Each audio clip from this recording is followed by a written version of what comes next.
Hey, this is David Rivera from Ex Mortis. This is Ida from Trisphere. This is Parker Jameson from Starkill. This is Vicky Sarakis from The Agonist. This is Ben from Goatwhore, and you're listening to the Great Metal Debate Podcast.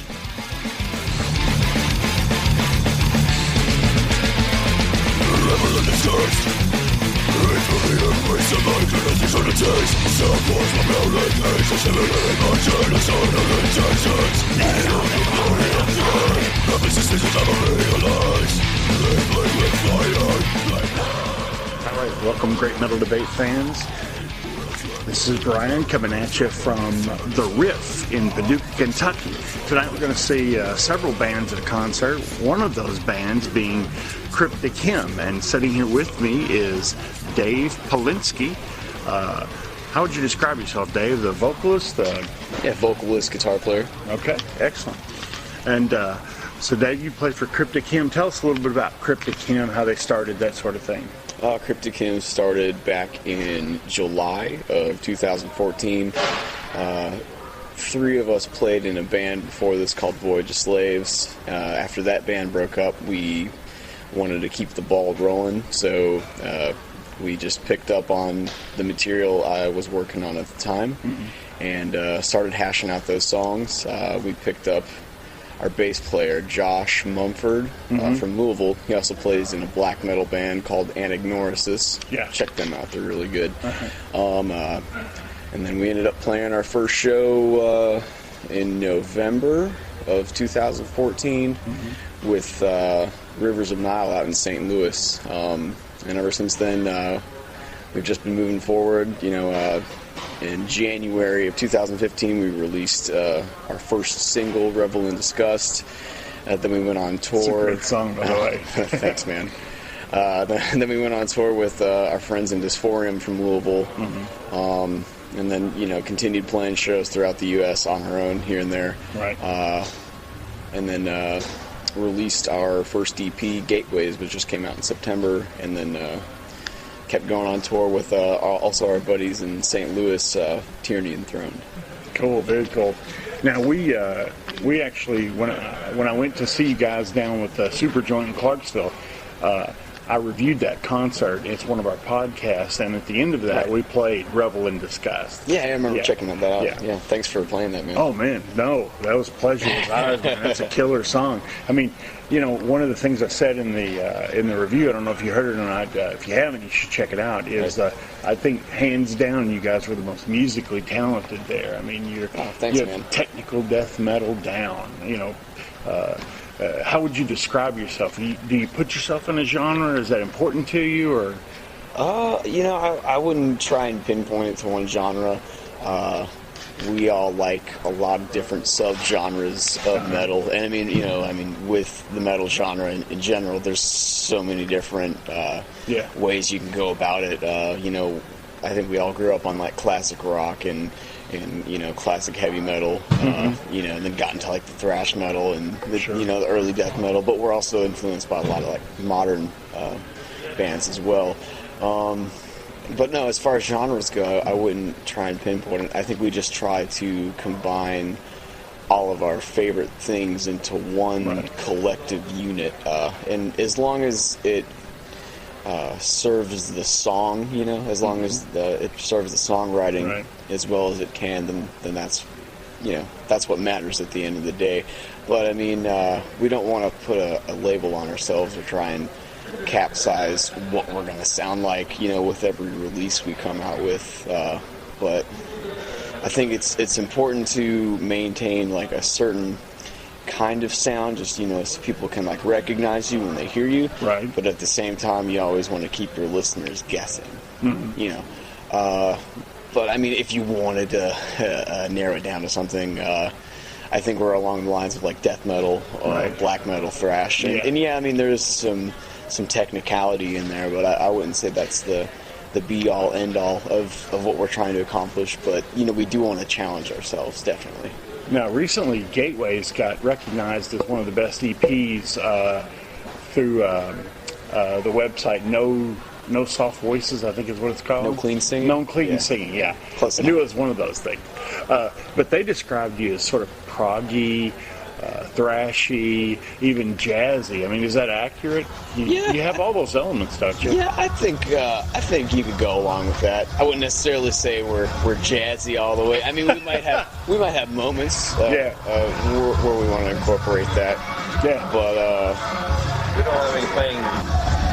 But no, I would say we would go along the lines of like, thrash metal, death metal, and black metal. And I think with our next release, I would like to get a little bit more progressive, per se. There are a lot of bands that, as they release albums, further and further, it seems like there's a formula that you can almost predict. And I think it's important to be a little unpredictable, with your formula. And if that's what you would consider progressive, then that doesn't mean your songs have to be like, 21 minutes long, but I think Opeth type stuff. Yeah, which there's nothing wrong with that. That's great. That's great. I mean, who knows? Maybe we'll do that one day. Yeah. But I think it's important to not let a formula define, how you write a song. And and you gotta catch yourself. You gotta watch yourself when you write a song. You gotta make sure you're not repeating yourself. You don't want to be boring or write something that sounds like a watered down version of what you previously released, So, but I guess you could say there's a little bit of progressiveness in there. Right. But again, I wouldn't go as far to say that we're a progressive band. Well, genres these days are so weird. They are.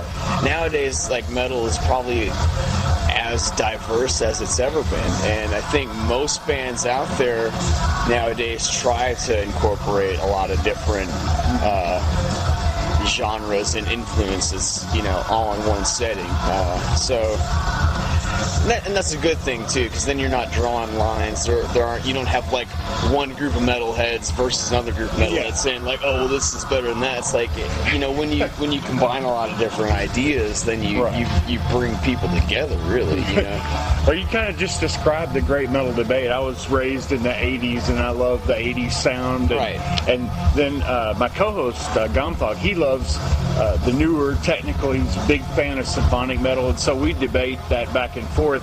But I always say I have the advantage because I get to listen to all the great stuff that's coming out now, and he doesn't listen to any of the stuff in the past. Tell me about the accuracy of this statement. I find that the bands from the 80s, the heavy metal guys like Lemmy, who just passed away, AC/DC, some of those hard rock metal bands, they stuck with the thing that worked, and they made that sound. Today's metal is much more diverse. I mean, is that what you're shooting for? Yeah, in a way. Don't want to be predictable. You said that. But at the same time, I don't think you should forget, where you come from. I mean, whether you like it or not, most heavy bands nowadays are either influenced, from like Led Zeppelin or Black Sabbath. I mean, like, that's kind of where. And people would argue this too, but I mean, that's where a lot of heavy music takes its core. And I think it's important to go back and maybe do your research, maybe listen to some new wave of British heavy metal, maybe listen to some thrash metal from the 80s, maybe listen to some blues or some classic rock, because, I mean, that's all something that you can incorporate into what you're doing. Now, and I don't know, it just depends on how tastefully you do it too. Yeah. So, but no, I mean, I like both. I mean, I grew up liking AC/DC and Motorhead and Black Sabbath and everything, but now I listen to more music than ever. Oh, yeah. And I think it's good. At the end of the day, I think it's just good to keep an open mind. Yeah. Because if not, you're missing out on a lot of really good music. Yeah. Definitely. I mean, I love the new metal. It's a great, like you said, it's very diverse, and I love that part of it. It's hard to keep my attention to listen to music, but you guys definitely do it. Oh, well, thanks. Let's go a little more personal as far as you, Dave. I always ask this question. I had this epiphany when I heard Back in Black, and I was like, this is the music of my future. I love it. Right. Did you have a metal epiphany where you said, I want to make that music, I want to learn guitar, I mean, that inspired you? It's funny that you brought up Back in Black, because I think the first, like, actual, rock and roll, or even, I mean, if you want to go as far and say heavy metal album I ever was really deeply into was Back in Black. The first time I ever heard Hell's Bells, I was like, oh my god, what is this? Absolutely. But I think I really decided that I wanted to play guitar after getting into Metallica. I think the thing that really inspired me most was I had the DVD set. It was the 1988 Injustice for All tour, and also like the 1991 or 92 Black Album tour in like San Diego. And I watched the 1988 Injustice for All tour like DVD so many times, and like after seeing James Hetfield, Lars Ulrich, Jason Newsted, Kirk Hammett, I mean, just watching their stage performance and like the aggression and the power they had on stage, I think watching that repeatedly every day of my life is probably what made me want to play music. And from there, that's what initially drove me to want to pick up a guitar and play, and then also sing simultaneously. How old were you when you started playing? 14. 14. So now I've been playing for a little over 10 years. To tell you how old I am, I saw Metallica on the Injustice for All tour over in Evansville. Yeah, a boom actually played in Evansville. They did, yeah. And a boom actually swung down and almost hit Newsted in the head during the set. Shit. Yeah, it was pretty cool. I mean, it would have been cool if he got hit. That's all. Right. But the Cult played with them, opened for them, I believe. Interesting. Yeah, definitely. So tell me about the writing process for Cryptic Hymn. I mean, is it? You've got a band member that lives in Louisville, correct? Right. And so, how does that work? Honestly, with Gateways, all the material on there, I more or less wrote all of the music on my own, At home, I use an interface and some recording software, and then I have a version of Superior Drummer, which is a drumming program. Sure. Yeah. So, I go in, I'll record a riff, put some drums to it, and then just start, piling the ideas on top of there. And so what I'll do is I'll take those demos and I'll show them to my bandmates, and then none of that's set in stone with that first initial pre-production demo, quote unquote. But I'll show it to everybody. We'll tab out the song, which is kind of what was, that's the first next step of everyone else learning the material. Right. And then the more that the four of us jam on it together, everyone has their input on it. Everyone has their little twists and ideas that we incorporate as we go along. So, but yeah, I mean, thus far with our first release, most of the material I did write instrumentally.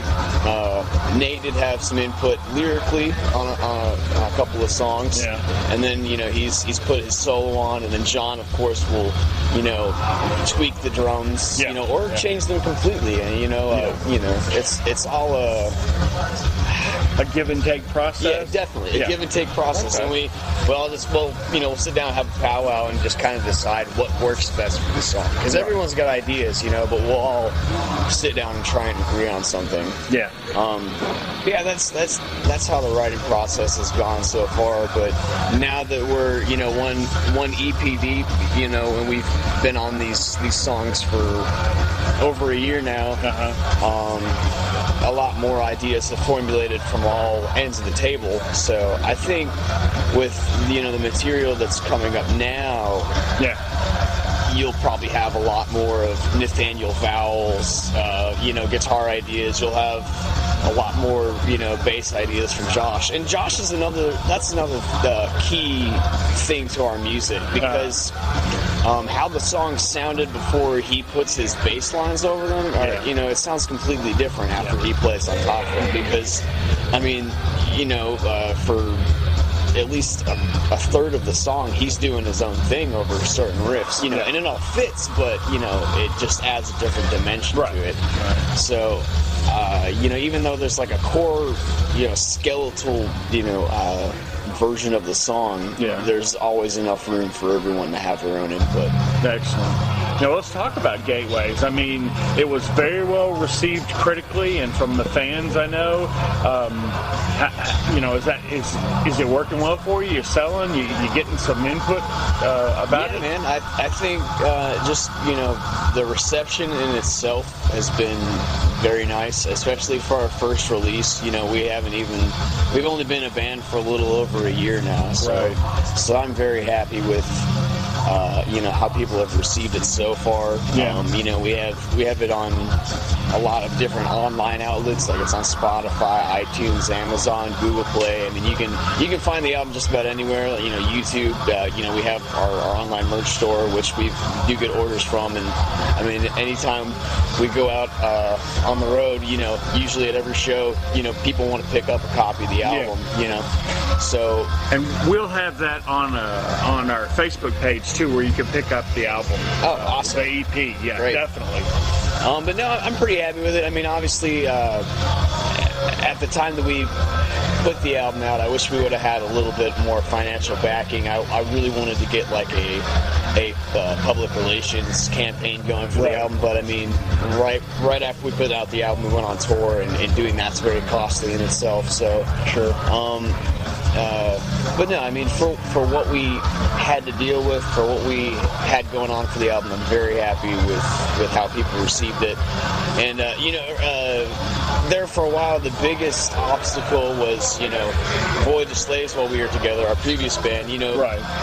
People really enjoyed that and were pretty upset when they found out the band disbanded. So I was just hoping that the Cryptic Hymn material would suffice for everyone that was upset about that band breaking up. And I would say 9 times out of 10 people said that they enjoy Cryptic Hymn more than Void the Slave. So that in itself is really good for us to hear that we haven't taken a step back, and that it's definitely more of a step forward as far as the musicianship, as far as the production value, everything. Ever since this band started, it's been a goal just to do things professional from the get-go. So hopefully we're making a good impression. Man, Gateways is amazing. I love the music. I mean, like I said, when I saw you down in Clarksville, you guys were hands down the most technically able band. I mean, you have a multitude of sounds, and it is hard to pin you down in a genre, which is one of the things I like about it. That's our goal. We don't want people to be able to, categorize us. I guess. Well, are you currently writing more music? You looking for a full album, or what's the? Yeah, we're definitely writing more music right now. At the very least, by the end of this year, I would like to say we'll be putting out an EP. But if there's a label or some sort of distribution that gets interested in what we're doing, then maybe we'll work on a full length instead. But at the very least, I would say you can expect another 5-song EP from us. Right now there are 4 rough versions of songs. I see. 4. You got 4 written. Yeah, 4 written, and again, like I said before, nothing's very concrete. Sure. It'll all change before it's before the end of the day, before it's all said and done. But no, we're definitely on the get-go with the writing process, and hopefully we can make 2016 a really good year. Oh yeah, definitely. Man, I'm looking forward to that new EP, man. Definitely. So you guys are fixing to do some more touring. This is the first night of a small tour that you're doing, right? Actually, no. This show is just a standalone. Okay. Half of us are from Paducah, so it's kind of more or less a hometown show. Yeah. But at the end of this month, we're doing a little 3-day run. 2 of the dates will be with our buddies Animality from Nashville. Yeah, I interviewed them at the Clarksville show. Oh, right on. Yeah, they're really good dudes, really talented guys. They deserve a lot of attention. I think they're going to be going places. But we're going to play St. Louis with them on January 30th. That will be at Foo Bar. And then on the 31st, we're going to be in Indianapolis with those guys at Fifth Quarter Lounge. And then on the 1st of February, we'll be playing Louisville with Defeated Sanity. They're on their second tour for their most recent album that they put out. Is that at Diamond Pub or? This time it'll be at New Vintage. Okay. Yeah. And then there's a couple of bands we're networking with. I think you can expect to see us on the road for an extended period of time in April with the band out from North Carolina. I'm not going to name drop them yet because it's not all set in stone just yet. And then maybe you can give us an exclusive when it comes out. Oh, of course. But yeah, that's in the planning stages, and then also I think in the late summer we want to go out for at least 20-30 days. Oh, nice. There's another band that we're working with that we've toured with before we've been talking about doing something again since our last tour with them. Yeah. So I bet I can guess that band, but I won't say it. But no, hopefully with the summer tour we'll be making it out west, out to California. And nice. Voyage of Slaves toured out there before a couple of years ago, and that was just a great time. So I'd love to get back to the West Coast. It's a good time. Well, let me let's do this one more time. Where can fans get music and merchandise for Cryptic Hymn? We have a Big Cartel page. I believe the URL is cryptichymn.bigcartel.com. We have our shirts, our CDs available there. You can also download our album on Bandcamp. It's available on Spotify, iTunes, Amazon Music, Google Play. You can stream the whole album for free on Bandcamp and also on YouTube. Right. Yeah. We have a music video out from Nazgul, the opening track of the EP. So pretty much, all of your main web sources, the album's available. Right. And you can also, again, purchase physical copies on our Big Cartel page. Well, listen, let me tell death metal fans, thrash fans, jazzy fans, you're going to want this EP. I mean, it really is a great presentation of technical death metal. That's how I like to label it, because of the intricacy of the music. Of course. So, I want to thank Dave Palenske for being here today and tonight and interviewing, and I'm going to thank him even more after he headlines tonight. And just check out Cryptic Hymn. They're definitely worth the trip. Dave, thanks. Thanks for having us, Brian. All right.